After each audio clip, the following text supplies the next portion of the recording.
नमस्कार दोस्तों, मैं विपिन कुमार उपाध्याय आज आपको भारतीय दंड संहिता की धारा 420 बताने जा रहा हूं।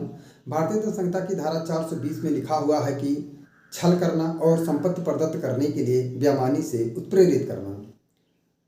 जैसा कि आप देख रहे हैं, इसमें लिखा हुआ है छल करना, यानी किसी व्यक्ति के ऊपर धारा 420 का आरोप आरोपित करने के लिए या आवश्यक है उसके द्वारा छल किया गया हो। छल को जानने के लिए आपको भारतीय दंड संहिता की धारा 415 जानना होगा। 415 में छल को परिभाषित किया गया है।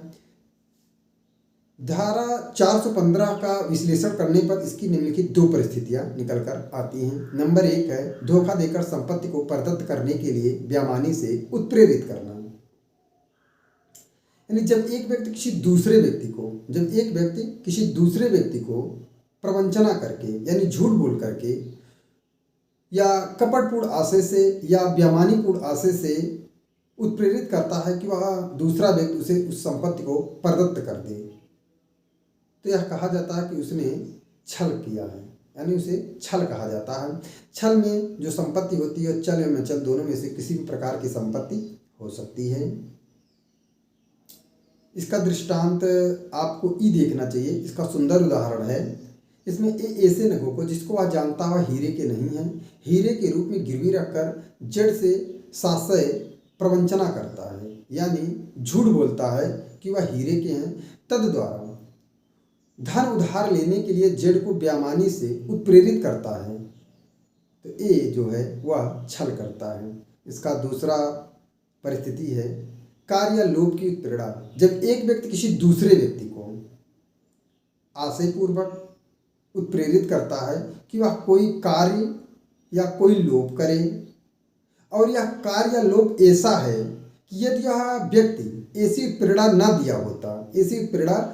किया होता तो वह व्यक्ति उस कार्य या लोभ को न करता, तो वह भी छल है। इतना ही नहीं, यदि ऐसे कार्य या लोभ से उस व्यक्ति को शारीरिक, मानसिक या सांपत्तिक या ख्यात संबंधी क्षति हो गई है, तो यह कहा जाएगा कि ऐसे में उस कार्य या लोभ की जो उत्प्रेरणा दिया है, जिस व्यक्ति ने उत्प्रेरणा दिया है वह व्यक्ति छल के लिए दायी है, यानी वह उस व्यक्ति ने छल किया है। इस बिंदु पर एक वाद है, रुकमा का वाद है, 1886 का वाद है, बॉम्बे का वाद है, जिसमें एक वेश्या रहती है, वह एक्स नामक व्यक्ति से शारीरिक संबंध बनाने के लिए उत्प्रेरित करती है एक्स को। एक्स के पूछने पर कि उसे कोई रतिजन्य रोग है वह नहीं बताती है, जबकि उसे रतिजन्य रोग रहता है। उसके साथ एक्स शारीरिक संबंध बनाता है, एक्स को भी रतिजन्य रोग हो जाता है। इस मामले में न्यायालय ने उस वेश्या को छल के लिए दायी ठहराया। ये थे छल की दो परिस्थितियां। अब आपको बताते हैं धारा 420। धारा 420 में लिखा हुआ है जो कोई छल करेगा, यानी धारा 420 के लिए छल करना आवश्यक है, और तब द्वारा उसके द्वारा जो छल कर रहा है उसके द्वारा उस व्यक्ति को जिसे प्रवंचित किया गया है, जिससे मतलब झूठ बोला गया है, बेईमानी से उत्प्रेरित करेगा कि वह कोई संपत्ति किसी व्यक्ति को प्रदत्त कर दे। बेईमानी से उसे उत्प्रेरित करेगा कि वह कोई संपत्ति किसी को प्रदत्त कर दे, यानी किसी व्यक्ति को दे दे, या किसी मूल्यवान प्रतिभूत को दे दे, या किसी चीज को जो हस्ताक्षरित है या मुद्रांकित है या जो मूल्यवान प्रतिभूत में परिवर्तित किए जाने योग्य है उसको दे दे, यानी कि जो मूल्यवान प्रतिभूत में परिवर्तित किया जा सकता है। अब ये मूल्यवान प्रतिभूत में जैसे कोई चेक है, चेक में यदि वह सिग्नेचर करके दे देता है तो वह मूल्यवान प्रतिभूत में ये बैंक में ले जाकर उसे परिवर्तित किया जा सकता है। उसे चाहे अंशतः या पूर्णतः रच दे या परिवर्तित कर दे या उसे नष्ट कर दे। जिस चीज़ की उसे उत्प्रेरणा दी गई है उसे नष्ट ही कर दिया जाता है, तो भी यह माना जाएगा कि उसने उसके साथ छल किया है। इसको जानने के लिए छल धारा 415 में भी है और छल धारा 420 में भी किया जाता है, लेकिन धारा 420 में छल जो किया जाता है धारा 415 में किए गए छल से अलग है। अलग इस प्रकार है कि जो धारा 415 में छल किया जाता है वह किसी संपत्ति को परदत्त कर देने की केवल उत्प्रेरणा दी जाती है, और धारा 420 में जो 415 में उत्प्रेरणा जिस संपत्ति को परदत्त कर देने की उत्प्रेरणा दी गई है उस कार्य को पूर्ण कर दिया जाता है, यानी उस संपत्ति को परदत्त कर दिया जाता है। चलिए आपको मैं बताता हूं कि धारा 415 और 420 में अंतर कैसे है, जिससे आपको अभी स्पष्ट हो जाएगा। कहते हैं कि जब एक व्यक्ति किसी दूसरे व्यक्ति को कपटपूर्ण आशय से संपत्ति देने के लिए उत्प्रेरित करता है, केवल अभी उत्प्रेरित कर रहा है, उत्प्रेरणा दे रहा है कि वह उस कार्य को करे, जिस कार्य के लिए कपटपूर्ण आशय से उत्प्रेरणा कर रहा है, उत्प्रेरणा मतलब दे रहा है उस व्यक्ति को, वह उस कार्य को करे, तो वह 415 में भी छल है, क्योंकि उस कार्य के केवल अभी उत्प्रेरित किया गया है, उस कार्य को अभी पूर्ण नहीं किया गया है।